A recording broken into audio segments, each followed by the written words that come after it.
Europe, 1944. In January, the Red Army crosses Poland's border. Berlin is merely 1,000 kilometers away. In June, the Allies land on the Normandy beaches in northern France. The winds of change begin to blow in favor of the Allied forces.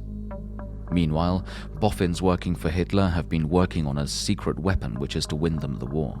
The achievements of the German scientists are keenly observed by Polish intelligence.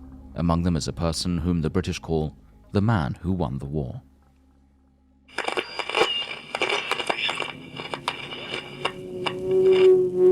You hear the plane roaring down out of control and then crashing into silence.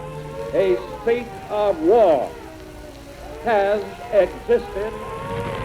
It would be still more foolish to lose heart and courage. Thousands of people like me perished. Some of us survived. I am one of those.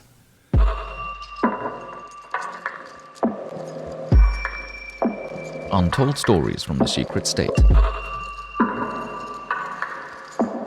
On the way to victory. My name's John Beecham and I'm a journalist based in Warsaw.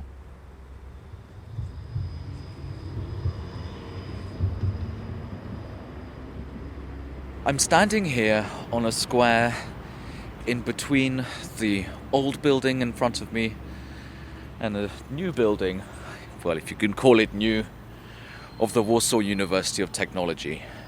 And in this square, full of trees, in the center of Warsaw's downtown, there is a memorial which commemorates the person who won the war. It's incredibly modest, standing at over 8 foot with its width and depth measuring just a couple of feet. It is a simple cuboid structure made of light concrete. Nothing special. In fact, hundreds of people walk past it every day without really noticing it. The inscription, forged in large iron letters, reads in Polish, "To the strength of Polish scientific endeavors and the courage of the Home Army in the years 1942 to 1944, whose efforts led to the discovery of the secrets born in the V1 and V2 rockets, aiding the Allied effort for victory during World War II." Antoni Kocjan, a professor at the Politechnika Warszawska, the Warsaw University of Technology, is one of those people who unraveled Hitler's Wunderwaffe, the V1 and V2 rockets. In the ranks of the Home Army, he is in charge of aerial intelligence and is the first person to get hold of and pass on to the Allies German plans of a secret research center and aeronautics factory in Peenemünde, where the Nazis are making rockets. On the night of the 17th to the 18th of August 1943, as many as 596 RAF aircraft drop 1,795 bombs on the factory. Less than a year later, Kocjan undertakes in-depth research into the mechanisms which propel a V2 rocket, which is seized by the Home Army. But we'll get back to that in future episodes of Untold Stories from the Secret State. Home Army intelligence had informers in over 1,200 German factories. Agents of the Polish underground state handed over Nazi plans to attack France in 1940. They alerted the Allies to the German attack on the Soviet Union in 1941, and they knew the exact whereabouts of Wehrmacht divisions.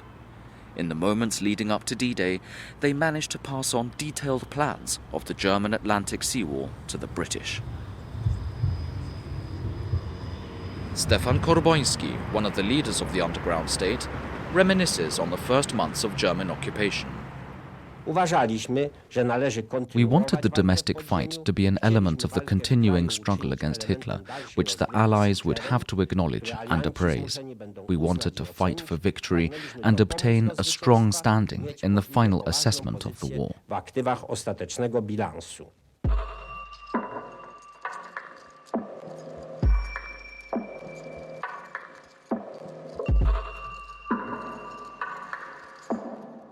Let's listen to what Professor Anita Prażmowska from the London School of Economics has to say. Though the Polish government in exile is one of the most prominent, best organized governments in exile, and the Poles offer up their own manpower, The British use the Polish infantry, they use Polish navy, and also pilots. They make sure that it is never accompanied by promises, and the decisions are made by London and not devolved decision making. So that really meant that what the Poles wanted and what the Allies were prepared to give, there is a big disjoint here. The Allies proceeded with a battle, the magnitude of which is difficult to reconstruct. And one of the biggest obstacles in that one is the Soviet Union.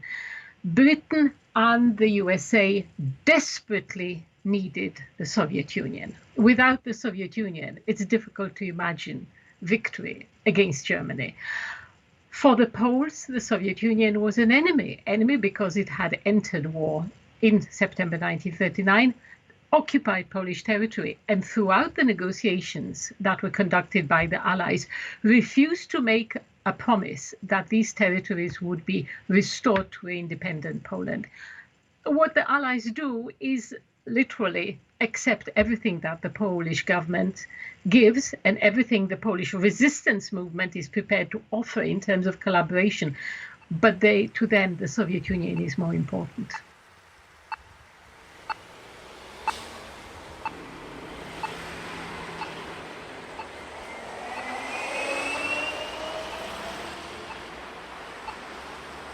The monument to the Polish underground state and home army is the tallest of its kind in Warsaw, standing at 32 meters, 10 meters higher than the Zygmunt column in Warsaw's Old Town. I'm standing opposite the same, Poland's Houses of Parliament.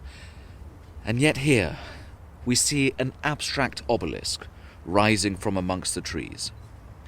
It may look like a sail, which is pointing yonder.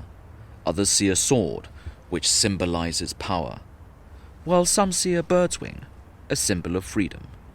The monument is large and wide, as are its interpretations. Dla mnie ten pomnik opowiada o sile woli, o trwaniu wbrew wszystkiemu. Maciej Piwowarczuk is program director at the Big Histories Foundation in Warsaw. Bo opowieść o polskim państwie podziemnym. For me personally, this monument tells of the willpower and determination against the odds. The Polish underground state tells a tale of social resolve and civil courage, an ethos of service. It doesn't matter what the circumstances are or who I am. I am here to serve.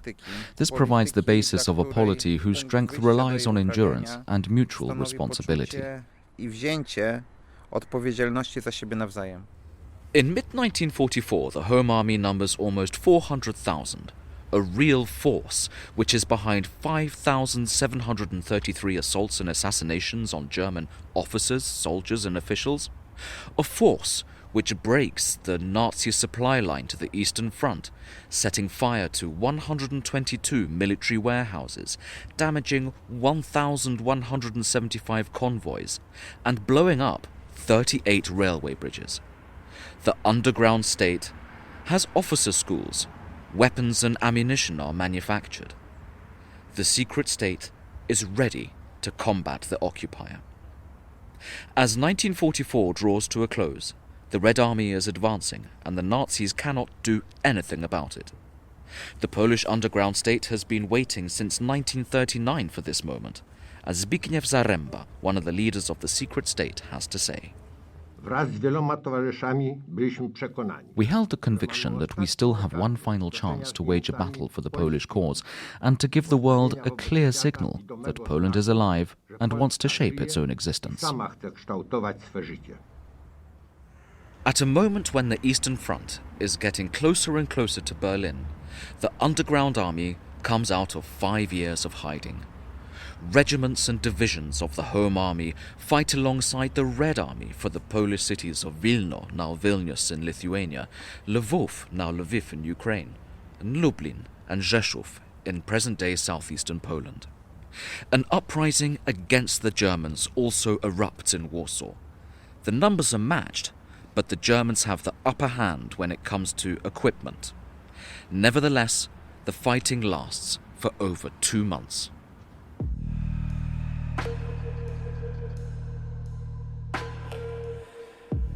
The Americans are impressed by the Polish resistance and the strength of the secret state. A book written by a former soldier of the Home Army sells over 400,000 copies. President Roosevelt finds it hard to believe that a fully conspiratorial state with a functioning administration can operate right under the nose of the Nazi occupiers. The president has questions he wants answering, and to that end, he wants to pose them to an officer of the Home Army, a man called Jan Karski. Karski himself also has information he wants to pass on to the American head of state. He arrives in Washington in the summer of 1943 with a mission to save European Jews.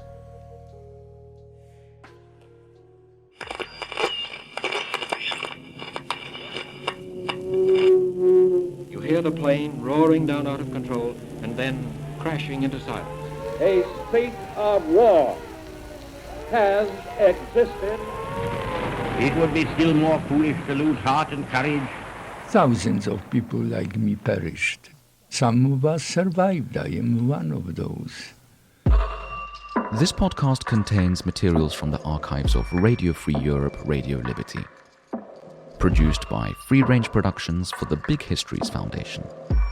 This production of the first 10-episode series of Untold Stories from the Secret State is financed by the Polish Ministry of Foreign Affairs as part of the Public Diplomacy 2020, a New Dimension competition. More information about the series can be found at www.secretstate.pl.